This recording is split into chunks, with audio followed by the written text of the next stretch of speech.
Subscribe now and press the bell icon. Never miss an update. Welcome to the channel Usmani classes.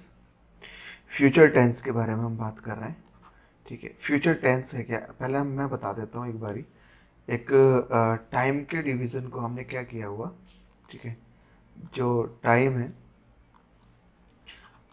Time के division को हमने time को तो divide कर दिया, ठीक है, पास्ट में, प्रेजेंट में और फ्यूचर में। फिर उसके बाद हम काम को यानी कि वर्ब को यानी कि जो भी हम काम करते हैं इसमें उसको डिवाइड करते हैं फिर इंडेफिनिट में, कॉन्टिन्यूअस में और परफेक्ट में। परफेक्ट में और परफेक्ट कॉन्टिन्यूअस में। परफेक्ट कॉन्टिन्यूअस में ये हम किस में ये किसको डिवाइड करते हैं, ये काम को डिवाइड करते हैं। ये हो गया हमारा वर्क का डिवीजन, काम का। काम अगर हमारा इनकम्प्लीट होगा तो कॉन्टिन्यूअस, काम कंप्लीट होगा तो परफेक्ट, कुछ कंप्लीट होगा और कुछ इनकम्प्लीट होगा तो परफेक्ट कॉन्टिन्यूअस। और अगर पता ही नहीं होगा कुछ भी कि कॉन्टिन्यूअस है या कंप्लीट है या इनकम्प्लीट है तो उसके लिए हम इंडेफिनिट का यूज़ करते हैं। ठीक है, तो काम अगर जारी होगा, इनकम्प्लीट होगा तो कॉन्टिन्यूअस, कंप्लीट होगा तो परफेक्ट, और कुछ जारी कुछ कंप्लीट होगा तो परफेक्ट कॉन्टिन्यूअस, नहीं पता होगा तो ये हमारा टाइम का डिवीज़न तो ये है, पास्ट, प्रेजेंट और फ्यूचर। और वर्क का यानी कि जो वर्ब है, हमारी जो काम है, उसका डिवीज़न ये होगा। ठीक है, इतनी बात समझ में आ गई। बाकी हमने पिछला समझ ही लिया है, जितने भी हमारे टेंस बने हैं, प्रेजेंट, इंडेफिनिट, कॉन्टिन्यूअस और प्रेजेंट से रिलेटेड। अब फ्यूचर से अगर हम बात करें, ठीक है, तो कोई काम जारी है या हो गया है या कुछ चल रहा है और कुछ हो गया है, ये हम तभी कह सकते हैं जब हमने उसको कम्प्लीटली देख लिया हो। लेकिन अगर हम बात करें जब फ्यूचर की बात आ जाती है, ठीक है, तो जब फ्यूचर की बात आती है तो इसमें हम डेफिनेटली नहीं बोल सकते, ठीक है, स्ट्रिक्टली नहीं बोल सकते, इसमें हम प्रेडिक्शन करेंगे। तो फ्यूचर का मतलब होता है प्रेडिक्शन, और प्रेडिक्शन शो करने के लिए, प्रेडिक्शन मतलब भविष्यवाणी, भविष्य की कोई बात, फ्यूचर का मतलब भविष्य ही होता है। तो भविष्य की कोई बात अगर हम बोलते हैं तो उसको प्रेडिक्शन बोलते हैं।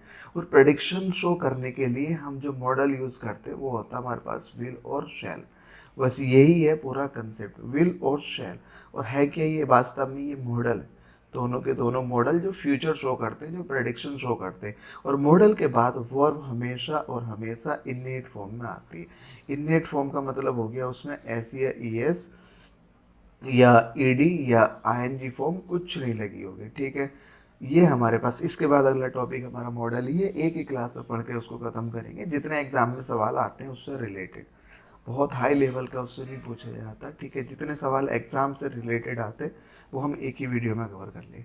तो प्रेडिक्शन के लिए हम विल और शैल का मॉडल का यूज़ करते हैं।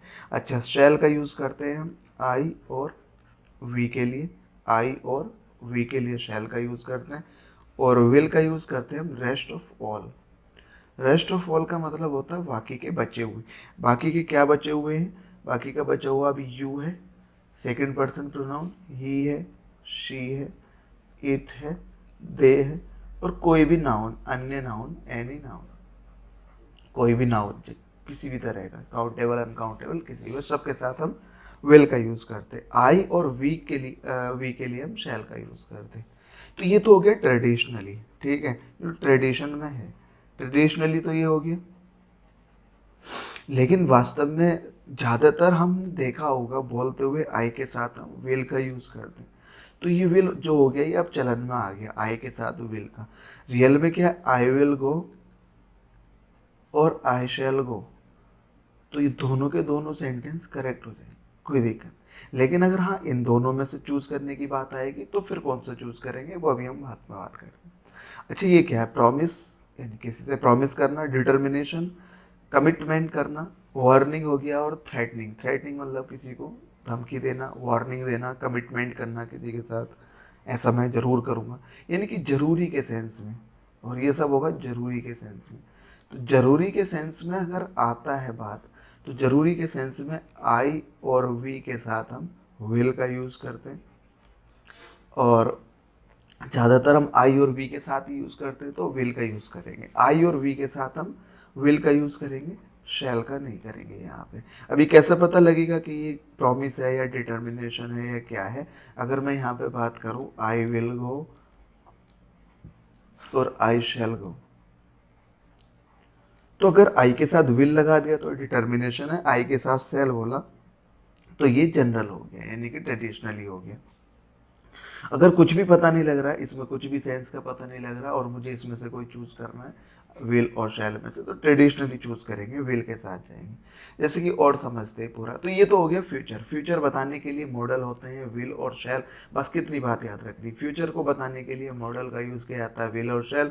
और विल शैल जो मॉडल होते हैं, मॉडल चाहे कोई सा भी हो, विल शैल तो मॉडल नहीं, कोई सा भी मॉडल हो उसके साथ वर्ब हमेशा और हमेशा इनडेट फॉर्म में आती है। इनडेट फॉर्म बोले तो एस या ई एस या ई डी या आई एन जी फॉर्म, इस तरह की कोई भी फॉर्म उसमें नहीं होगी। ठीक है, इतनी बात समझ में आ गई। अगला हमारे पास आता है फ्यूचर इंडेफिनिट टेंस।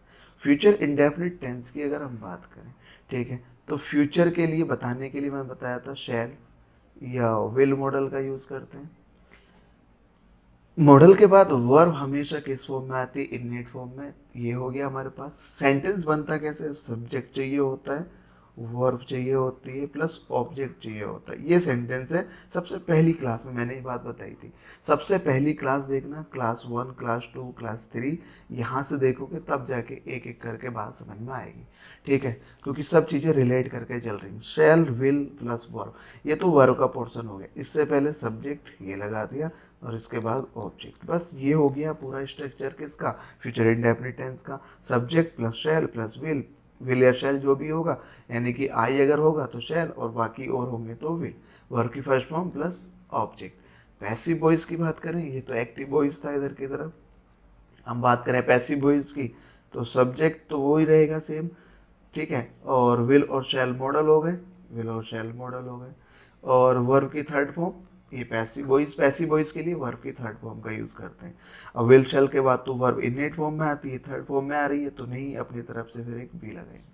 तो विल भी शैल भी, ठीक है, विल भी शैल भी और वर्ब थर्ड फॉर्म में अगर है, विल भी शैल भी वर्ब थर्ड फॉर्म में है, बिल्कुल एकदम दिमाग में अच्छे से दौड़ना चाहिए। पैसिव वॉइस होता है किसका? फ्यूचर इंडेफिनिट का। तो विल भी और शैल भी के बाद विल या शैल के बाद बी के बाद वर्ब थर्ड फॉर्म में, तो हम बोलेंगे फ्यूचर इंडेफिनिट का पैसिव वॉइस है। ठीक है, आगे बात करते हैं।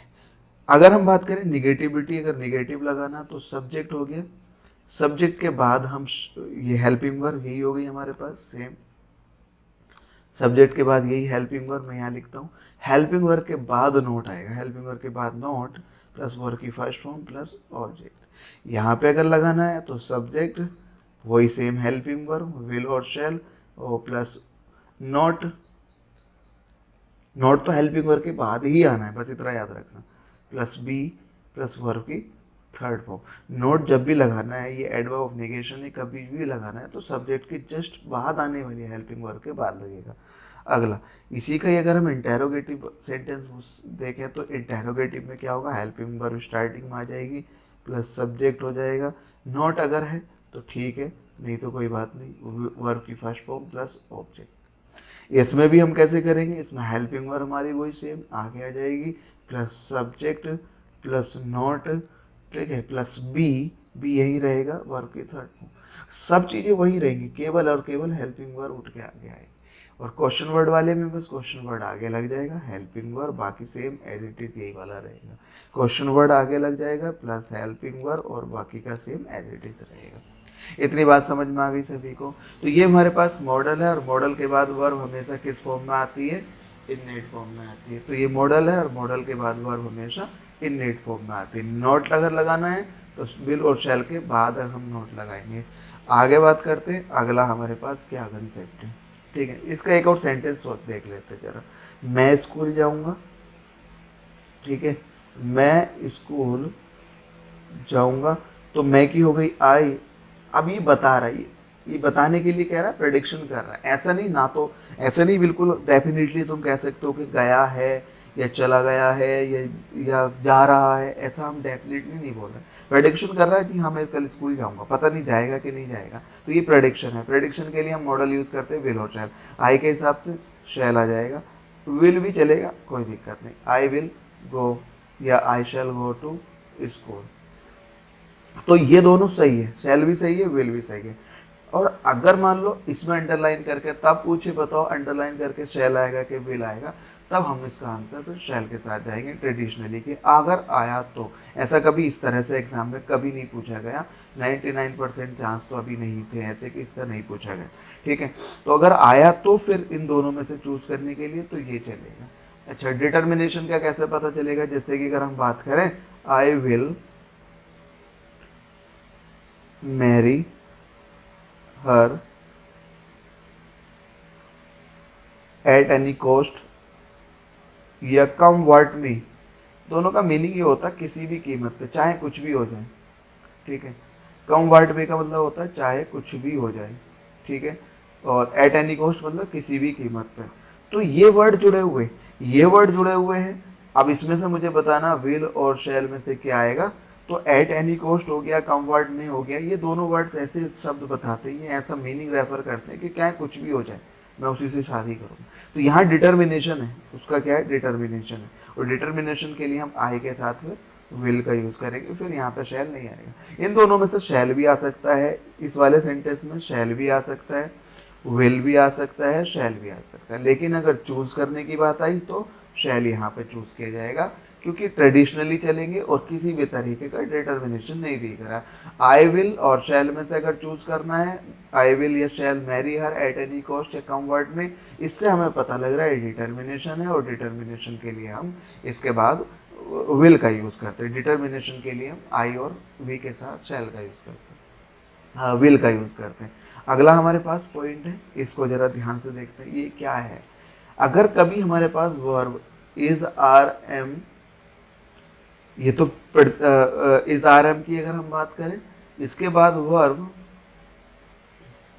टू प्लस वर्ब की फर्स्ट फॉर्म, इसके बाद अगर आया हुआ इन्फिनिटिव है, टू प्लस वर्ब की फर्स्ट फॉर्म है, इज आर एम के बाद टू प्लस वर्ब की फर्स्ट फॉर्म अगर आई हुई है, तो ये जाने का है, मुझे जाने का या आने का, यानी कि मुझे जाना है या मुझे आना है, मुझे खाना है, मुझे पीना है, मुझे सोना है, इसका सेंस देगा। जैसे कि क्या, मुझे जाना है, अगर ये सेंटेंस लिखा होता मुझे जाना है, तो इसको कैसे बनाना है? ठीक है, मुझे जाना है, ये स्पीकिंग में भी काम आएगा। मुझे जाना है कैसे बनाओगे? आई के हिसाब से एम, और टू और जाने की हो गई गो।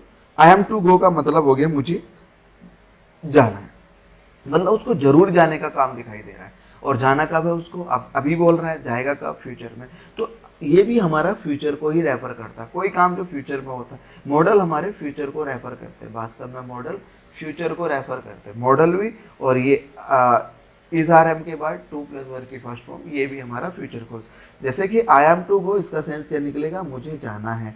The prime minister, prime minister के हिसाब से इज बिल्कुल सही है, प्राइम मिनिस्टर सिंगुलर, सिंगुलर के हिसाब से इज बिल्कुल सही है। तो the prime minister is to go to America next month, next month मतलब होगा अगले आने वाले महीने में। इसका मीनिंग क्या निकलेगा? प्रधानमंत्री को, प्राइम मिनिस्टर को जो है अमेरिका जाना है अगले महीने। तो अमेरिका जाना है, अभी थोड़ी जाना है, आने वाले महीने में जाना है। तो ये भी काम फ्यूचर में होगा। तो फ्यूचर के लिए हम विल और शैल का यूज नहीं करते, फ्यूचर के लिए हम is am are plus to plus verb की फर्स्ट फॉर्म का भी यूज करते हैं, ठीक है। तो ये भी फ्यूचर बता देता है। तो जब prime minister is to go to America next month, अगले महीने प्राइम मिनिस्टर को अमेरिका जाना है, स्केड्यूल हो गया है अगले महीने का और जाना है, ठीक है।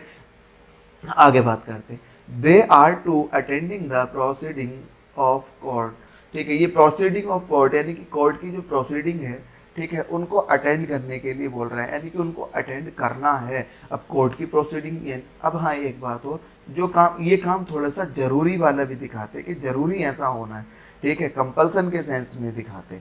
अब उसको कोर्ट की प्रोसीडिंग क्या करना है? जरूरी अटेंड करना है, ठीक है। तो प्रोसीडिंग अटेंड करेगा, वो जरूरी करना होगा कोर्ट की, नहीं तो फिर अगली बार फिर से उसको डेट मिलेगी, तो उसको करना जरूरी है। और कब करेगा? वो आने वाले में, जब भी उसको टाइम दिया जाएगा।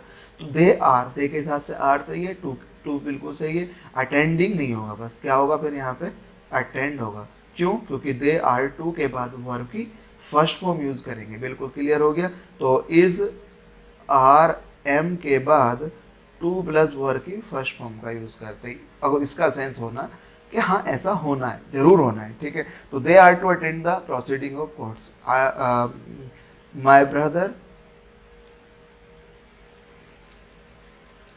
इज टू तो लिख ही दिया, my brother is to write his exam, मेरे ब्रदर को यानी कि मेरे भाई को अपना एग्जाम देना है। इसका सेंस ये निकलेगा, my brother is to write his exam next week, अगले सप्ताह में मेरे भाई को जो है अपना एग्जाम देना है यानी लिखना है। ठीक है, तो ये इसका सेंस निकलेगा। इस के बाद टू प्लस वर्ब की first form, is are am के बाद टू प्लस वर्ब की फर्स्ट फॉर्म अगर आती है तो वो सेंस देता है फ्यूचर का और ऐसा काम होने के लिए। ठीक है, तो इतनी बात समझ में आ गई है। ये था फ्यूचर, फ्यूचर का पूरा किस तरह से फ्यूचर बनता है। उसके बाद फ्यूचर इंडेफिनिट के बारे में बात कर ली। एग्जाम में किस तरह से क्वेश्चन आएगा, बहुत ज़्यादा इससे रिलेटेड क्वेश्चन नहीं आते हैं एग्जाम में। ठीक है, बहुत ज़्यादा नहीं आते हैं, बहुत एक आधी रेयर केस में मिलता है। ये वाला इस तरह से पूछ लिया जाएगा, इसको थोड़ा सा ध्यान रखते हुए चलना। आर इज एम, आर के बाद टू प्लस वर्ब की फर्स्ट फॉर्म में ING लगा के दे सकता है या कोई सी और वर्ब लगा के दे सकता है। ठीक है, अगला हमारे पास है फ्यूचर कॉन्टिन्यूस। बहुत कम, बहुत ही कम इसका यूज होता है।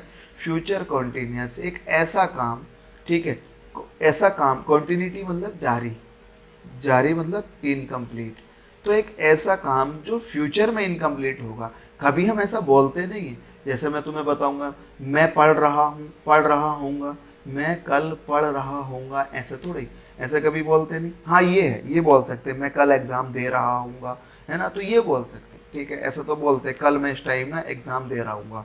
ठीक है, आज बोल रहा है और आज 10 बज रहे, कल को उसके 10 बजे का एग्जाम है, तो आज मैं ये बात सोच सकता हूँ कि हाँ मैं कल एग्जाम दे रहा हूँ, तो तब उसके लिए हम इसका यूज़ करते हैं सिंपल बोलचाल के लिए। एग्जाम में इससे रिलेटेड कोई क्वेश्चन नहीं पूछा जाता है। एक्टिव वॉइस की बात करें तो वही सेम करते हैं, पैसिव वॉइस, एक्टिव और पैसिव वॉइस। एक्टिव वॉइस वही सेम, सब्जेक्ट, सब्जेक्ट तो आना ही है, विल और शैल मॉडल है, कॉन्टिन्यूटी दिखानी है वर्ब की फर्स्ट फॉर्म में ING, लेकिन विल शैल तो मॉडल है, अपने साथ वर्ब इनडेट फॉर्म में लेंगे तो अपनी तरफ से हेल्पिंग वर्ब भी, तो विल शैल बी के बाद वर्ब ING फॉर्म में। पैसिव वॉइस जनरली हम इसका नहीं बनाते। ठीक है, जनरली इसका नहीं पैसिव वॉइस बनता, लेकिन अगर मान लो बनाना होगा तो विल और शैल, विल और शैल के बाद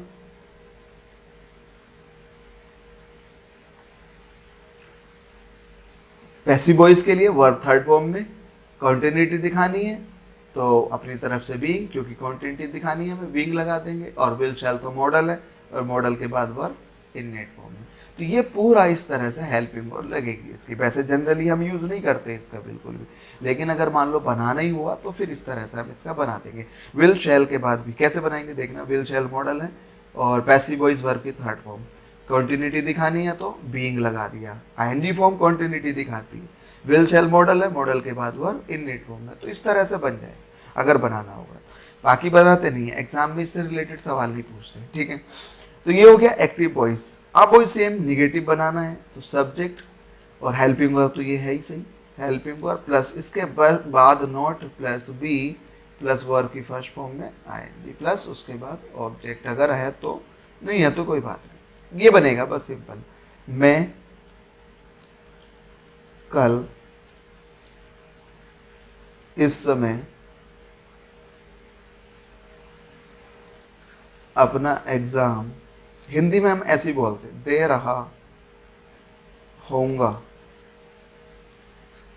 ठीक है, बहुत कम यूज करते हैं हालांकि इसका। इंग्लिश क्या क्या क्या है ना, इंग्लिश एक लैंग्वेज है, और इंग्लिश अगर लैंग्वेज है तो इसमें हमें अपनी बात किसी दूसरे को समझानी होती है कि हम क्या बोलना चाह रहे हैं, बस यही है। इसलिए हम उसको सेंस के अकॉर्डिंग देखते हैं। मैं कल इस समय अपना एग्जाम दे रहा होऊंगा। ठीक है, इसको अगर मैं बनाऊंगा, अब ये काम चल रहा होगा इस समय, यानी कि जो 10 बज रहे होंगे इस टाइम उसका एग्जाम चल रहा होगा, वो कह रहा है इस टाइम, है ना, तो ये काम फ्यूचर में चल रहा होगा। फ्यूचर में जो काम चल रहा होगा जारी होगा, और जो भी काम जारी होता है उसके लिए कॉन्टिन्यूस यूज करते हैं, और फ्यूचर में जारी होगा तो फ्यूचर कॉन्टिन्यूस, वर्तमान में जारी होगा तो प्रेजेंट कॉन्टिन्यूस, पास्ट में जारी था तो पास्ट कॉन्टिन्यूस। इस तरह से बना देंगे। एग्जाम इसमें बनेगा आई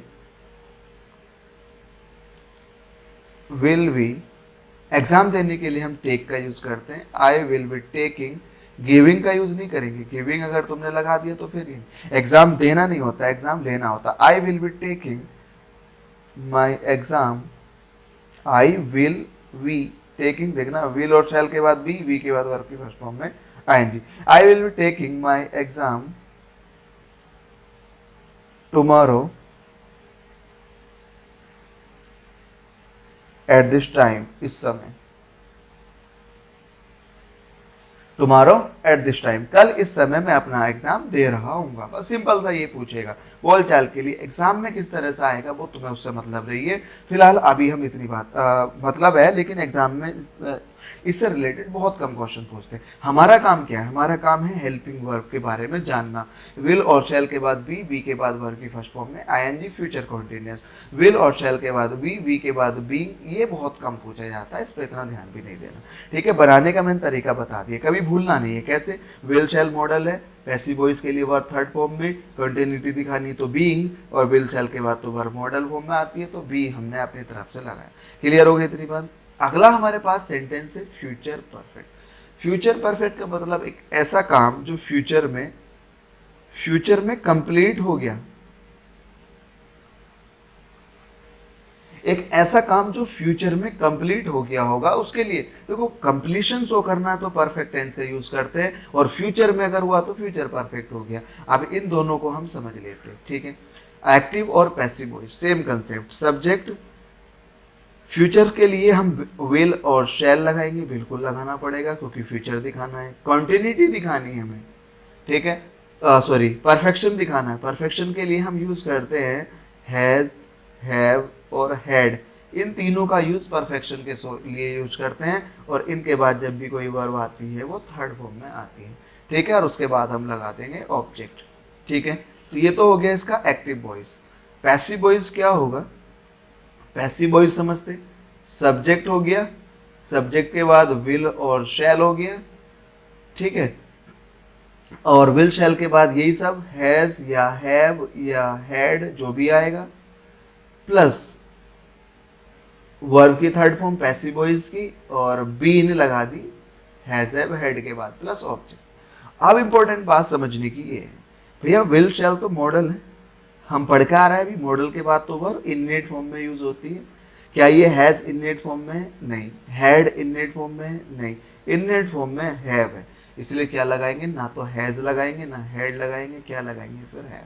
सेम इसके बाद भी, ना तो हैज आएगा ना हैड आएगा, क्या आएगा? फिर हैव आएगा। Subject plus will shall plus have plus been plus verb की थर्ड फॉर्म, ये पैसिव वॉइस है और ये एक्टिव वॉइस है, और दोनों तुम्हें पता होने चाहिए। ठीक है, दोनों ही हमें पता होने चाहिए। एक बात और मैं बता दूं, एक्टिव वॉइस का यूज हम तब करते हैं जब वर्ब को करने वाला कौन हो? जब वर्ब को करने वाला सब्जेक्ट हो, जरा बोलो तो साथ साथ में, वर्ब को करने वाला सब्जेक्ट हो, और वर्ब को करने वाला सब्जेक्ट नहीं हो, यानी कि सेंटेंस का सब्जेक्ट जो है वो वर्ब को करने वाला ना हो। कौन हो फिर? कोई और हो। ठीक है, कोई और हो, इसका सब्जेक्ट कोई, मतलब करने वाला कोई और हो, तो पैसिव वॉइस का यूज करते हैं।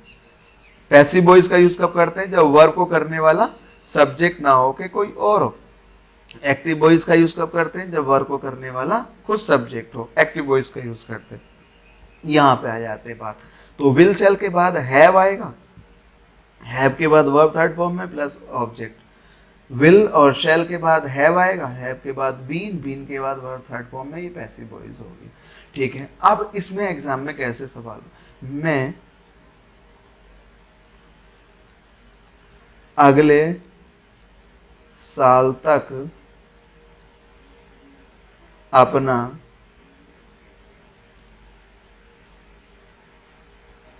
ग्रेजुएशन कंप्लीट, मतलब पूरा कर चुका होऊंगा। इस तरह का सेंटेंस तुम्हें एग्जाम में देखने के लिए मिलेगा। अब हिंदी में नहीं मिलेगा, हिंदी में बिल्कुल नहीं मिलेगा। मैं अगले साल तक अपना ग्रेजुएशन कंप्लीट कर चुका हूँगा, तो मैं के लिए हो गई आई। आई के लिए तुम विल लगाओ या शैल लगाओ, दोनों चलेगा, आई विल या शैल। आई विल और शैल के बाद हैव लगाना पड़ेगा हमें, आई विल हैव। उसके बाद वर्ब थर्ड फॉर्म में, वर्ब क्या है? कंप्लीट करना पूरा, आई विल हैव कंप्लीटेड, ये हो गया। क्या कंप्लीट कर चुका होगा? अपना ग्रेजुएशन, माई ग्रेजुएशन। कब तक? नेक्स्ट ईयर तक। नेक्स्ट ईयर, अगले साल। अब आता है तक, इसका मीनिंग क्या होता है? तक के लिए हम यूज करते हैं बाय का, ठीक है, वाई का या अंटिल का। वाई का यूज हम तक के लिए करते हैं फ्यूचर में। फ्यूचर में तक के लिए हम किसका यूज करते हैं, मैं यहाँ पे लिख देता हूँ। फ्यूचर में अगर तक का सेंस आता है तो इसके लिए हम यूज करते हैं बाय का, और हम यूज कर लेते हैं कभी कभी अंटिल का भी, ठीक है। अंटिल का भी यूज करते हैं, वाई के साथ हम अंटिल का भी यूज कर लेते हैं, ठीक है।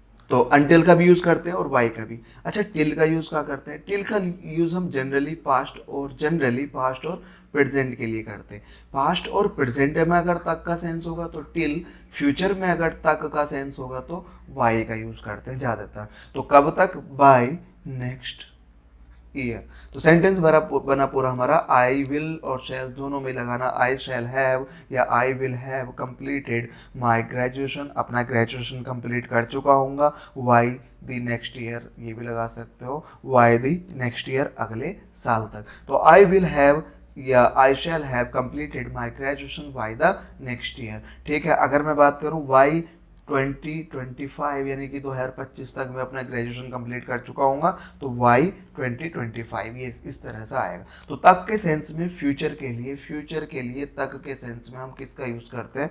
बाय का यूज करते हैं। जैसे कि ये सेंटेंस देख लेते हैं, he will have completed his graduation by the next year, वह अपना ग्रेजुएशन जो है वो अगले साल तक कंप्लीट कर चुका होगा। She will have finished her work before I reach home. अच्छा, आगे एक और कंसेप्ट समझ लेते हैं। देखो, फ्यूचर में अगर हमारे पास ऐसा हुआ होगा, फ्यूचर में मैंने तुम्हें बताया था, पास्ट में अगर एक काम होता है और उससे भी पहले एक और काम होता है तो ये होता है पास्ट का पास्ट, पास्ट ऑफ पास्ट, और ये पास्ट, और जो पास्ट में वो पास्ट इंडेफिनिट में, जो पास्ट ऑफ पास्ट है वो पास्ट परफेक्ट में। सेम यहाँ पे भी हम इस बात को समझते हैं, ठीक है। अगर हमारा कोई काम फ्यूचर में कोई काम हमारा होगा, ठीक है, ये हमारे पास प्रेजेंट, ये टाइमलाइन में बना देता हूँ, ये प्रेजेंट की, ये फ्यूचर की, और ये और भी फ्यूचर की। तो फ्यूचर में हमारा कोई काम पहले होगा, फ्यूचर में कोई काम अगर हमारा पहले हो जाएगा तो जो काम पहले हो जाएगा वो फ्यूचर परफेक्ट में बन जाएगा, और जो काम बाद में होगा वो फ्यूचर इंडेफिनिट में बन जाएगा। जैसे कि सेंटेंस को यहाँ से समझते हैं, she will have finished her work before I reach home, मेरे घर पहुँचने से पहले, बिफोर पहले, किससे पहले? आई रीच होम, आई के बाद वर्क की फर्स्ट फॉर्म होम, मेरे घर पहुंचने से पहले, प्रेजेंट इंडेफिनिट में, मेरे घर पहुंचने से पहले वो क्या कर चुकी होगी? अपना काम समाप्त कर चुकी होगी। तो फ्यूचर में एक काम जो पहले होगा वो पहले जो होगा, पहले क्या काम हो जाएगा इसमें? अपना काम समाप्त कर चुकी होगी, बाद में वो घर पहुंचेगा। तो फ्यूचर में ये काम पहले हुआ और ये वाला बाद में, जो काम बाद में होगा वो फ्यूचर इंडेफिनिट में, और जो पहले होगा वो फ्यूचर परफेक्ट में। तो she will have finished her work before I reach home, मेरे घर पहुंचने से पहले वो अपना काम समाप्त कर चुकी होगी। ये थोड़ा सा देख के चलना 4-5 बार। अगला, before I finish the work, मेरे कार्य समाप्त करने से पहले, यानी कि कार्य कर रहा होगा वो, कार्य भी उसका समाप्त हुआ नहीं होगा, ठीक है, काम चल रहा होगा उसका फ्यूचर में, तो उसने कहा मेरे कार्य समाप्त करने से पहले क्या होगा? India will have won the match, Bharat match जीत चुका होगा।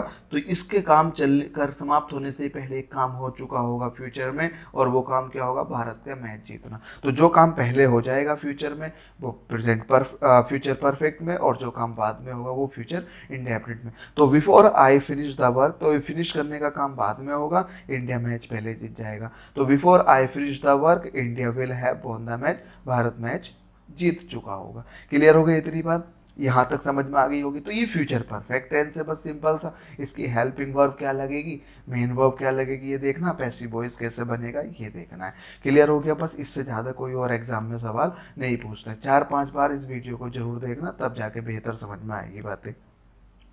अगला हमारे पास फ्यूचर कॉन्टिन्यूस, इसका कुछ भी यूज बिल्कुल नहीं है एग्जाम में, कतई इसका यूज नहीं है। फ्यूचर परफेक्ट कॉन्टिन्यू, फ्यूचर में कोई काम जो कुछ कंप्लीट हो गया हो और कुछ जारी हो, और ऐसा तभी होगा जब हमें इसके साथ प्लस में टाइम दे रखा होगा। अब इसकी बनाने की कोशिश करते हैं। सब्जेक्ट हो गया, फ्यूचर के लिए हम विल या शैल में से कोई सा एक लगाते हैं, या तो विल लगाओ या शैल लगाओ, ठीक है, कोई बात नहीं भाई।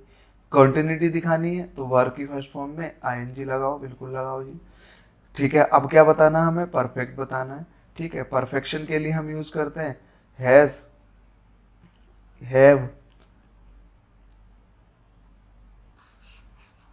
परफेक्शन के लिए यूज करते हैं हम हैज, हैव या हैड, ये परफेक्शन शो करती है वर्ब। इनके बाद वर्ब, अब देखो विल और शैल तो मॉडल है, मॉडल के बाद वर्ब इनडेट फॉर्म में आएगी तो हैज नहीं आएगा, हैड नहीं आएगा, क्या आएगा, हैव।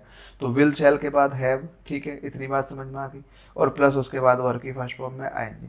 कॉन्टिन्यूटी दिखाने की ये रही, परफेक्शन की ये रही, फ्यूचर की ये रही। लेकिन एक बात हमने पढ़ी है, हैज हैव हैड के बाद जब भी कोई वर्ब आएगी, हैज हैव और हैड या हैविंग भी अगर लिखा हुआ, हैविंग भी अगर लिखा हुआ, इसके बाद जब भी कोई वर्ब आएगी वो थर्ड फॉर्म में। तो ये वर्ब तो फर्स्ट फॉर्म में आ रही है जबकि थर्ड फॉर्म में आनी चाहिए, तो अपनी तरफ से लगा देंगे फिर वर्ब थर्ड फॉर्म में बीन। तो सब्जेक्ट हो गया विल हैव बीन हो गया, shall have been plus verb की फर्स्ट फॉर्म में आईएनजी प्लस ऑब्जेक्ट, प्लस इसमें टाइम दिया हुआ होता है और टाइम को जोड़ने के लिए हम यूज करते हैं सिंस और फॉर का, वो बात हम पीछे कर चुके हैं। पॉइंट ऑफ टाइम के लिए सिंस और एग्जैक्ट टाइम के लिए और पीरियड ऑफ टाइम या प्लूरलिटी के लिए फॉर का यूज करेंगे। ठीक है, तो पॉइंट ऑफ टाइम के लिए सिंस का और पीरियड ऑफ टाइम के लिए हम फॉर का यूज करेंगे प्लस उसके बाद टाइम होगा। क्लियर हो गई इतनी बात? इतनी ही बात बस इसके बारे में जाननी है और इसके अलावा हम इसके बारे में और कुछ बातें नहीं जाननी। ठीक है, तो इतनी बातें बस हमें जाननी थी। अब इस बात को देख लो जरा, मुझे अगर निगेटिव वर्ड लगाना, नोट लगाना है तो सब्जेक्ट हो गया और ये हमारे पास हेल्पिंग वर्ब है पहली सब्जेक्ट के बाद, तो विल और शैल, विल शैल के बाद नोट लगेगा। ठीक है, और उसके बाद हैव वहीं रहेगा, बीन वहीं रहेगा, वर्ब की फर्स्ट फॉर्म में आईएनजी प्लस ऑब्जेक्ट बाकी सेम रहेगा। मुझे इंटेरोगेटिव बनाना है तो यही वाली जो हेल्पिंग वर्ब है ना, विल और शैल, यही उठ के आगे आ जाएगी। ये हेल्पिंग वर्ब विल और शैल आगे प्लस बाकी सेंटेंस पूरा एज इट इज रहेगा, subject plus not plus have plus been plus verb की फर्स्ट फॉर्म में ING plus object plus since और फॉर जो भी होगा इसके भी अकॉर्डिंग जो भी टाइम होगा, पीरियड ऑफ टाइम होगा तो फॉर, पॉइंट ऑफ टाइम होगा तो सिंस का यूज कर लेंगे। क्लियर हो गई इतनी बात? तो ये था फ्यूचर परफेक्ट कॉन्टिन्यूअस पास्ट। इससे ज़्यादा एग्जाम में इसमें कुछ भी नहीं पूछा जाता, इससे रिलेटेड कोई सवाल एग्जाम में नहीं आया बहुत कम, बहुत रेयर टू रेयर चांस में, बहुत ही कम इससे रिलेटेड सवाल एग्जाम में पूछा गया। ठीक है, तो इसको देख लेना 2-4-5 बार, ये सारी पूरी वीडियो को बहुत मुश्किल से 20 मिनट की भी नहीं होगी, 10-15 मिनट की होगी। ठीक है, तो आज के लिए इतना ही, मिलते हैं अगली वीडियो में। अपने दोस्तों के साथ शेयर करना, चैनल को सब्सक्राइब करना और लाइक जरूर करना भाई, लाइक तो जरूर करना यार, लाइक तो जरूर कर देना। ठीक है, तो मिलते हैं अगली वीडियो में। Thanks for watching and keep learning.